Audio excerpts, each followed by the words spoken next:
Kalau Kartini mengatakan habis gelap terbitlah terang, hari ini ada kalimat habis manis sepah dibuang, habis dukung paslon 2 ditangkap KPK.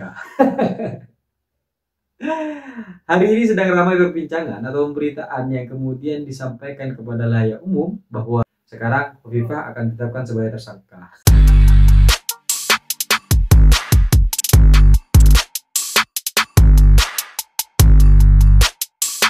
Hai kawan ghosting, kalau Kartini mengatakan habis gelap terbitlah terang, hari ini ada kalimat habis manis sepah dibuang, habis dukung paslon 2 ditangkap KPK. Hari ini sedang ramai perbincangan atau pemberitaan yang kemudian disampaikan kepada layak umum bahwa KPK sedang telah menggeledah kantor Gubernur Jatim, kantor Gubernur Jawa Timur. Dan ini penggeledahannya cukup lengkap, dilengkapi dengan berbagai macam pengamanan dari aparatur kepolisian. Pokoknya lengkap, dan tadi ada banyak koper yang kemudian dibawa. Tapi sejauh ini belum ada kejelasan terkait konferensi pers apa yang kemudian sebenarnya sudah diambil oleh KPK, berapa koper yang kemudian dibawa. Hanya saja diyakinkan dan dibenarkan fakta bahwa hari ini terjadi penggeledahan di kantor Gubernur Jawa Timur. Apakah kemudian penggeledahan ini karena PJ Gubernur Jawa Timur? Bukan.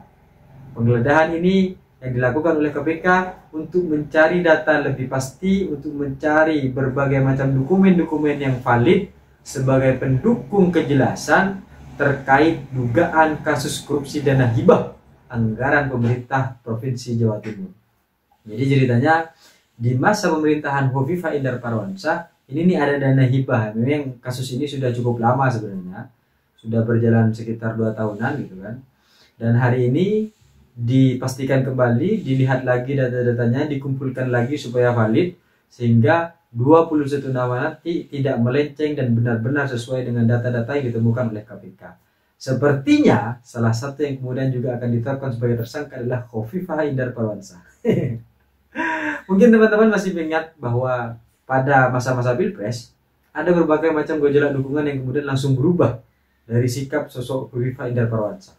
Yang tiba-tiba mendeklarasikan, tiba-tiba memberikan pernyataan bahwa dia mendukung paslon 02. Ini kan ibaratnya akhirnya pasca mendukung dan telah mendapat kemenangan, malah digeledah lagi.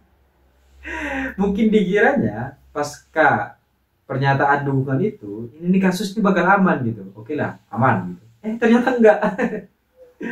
Mungkin begitu ya, sehingga hari ini ada penggeledahan yang lebih valid.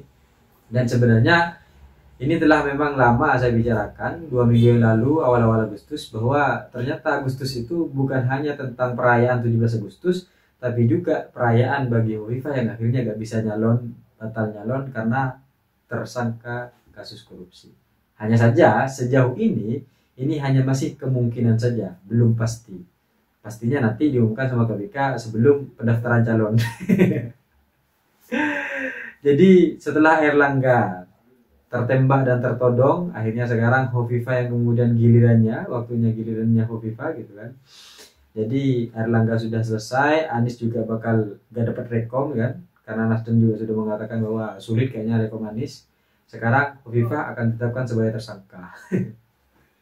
Jadi seolah-olah akhirnya apa-apa yang kemudian menjadi dukungan politik Hovifah ketika masa-masa Pilpres itu menjadi tidak berguna, karena akhirnya hari ini berbagai macam dokumen, data penting yang melibatkan Hovifah Indar Parawansa dalam proses putaran korupsi dana hibah akhirnya ya akan diangkat kembali, bukannya akan kembali ya, akan diproses lebih jelas lagi.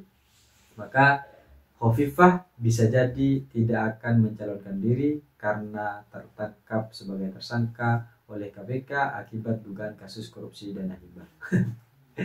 Maka peta politik Jawa Timur akan berubah, akan banyak kemudian yang bermunculan, sehingga nanti menjelang akhir bisa saja Kiai Haji Basuki Mustamar akan tampil bersama PDIP. Maka PDI dan PKB akan bergabung di Jawa Timur, dan kemungkinannya mereka yang akan memenangkan kontestasi ini. Cita-cita saya ingin seperti Gibran, tapi saya sadar diri dan sadar posisi. See you, kawan ghosting.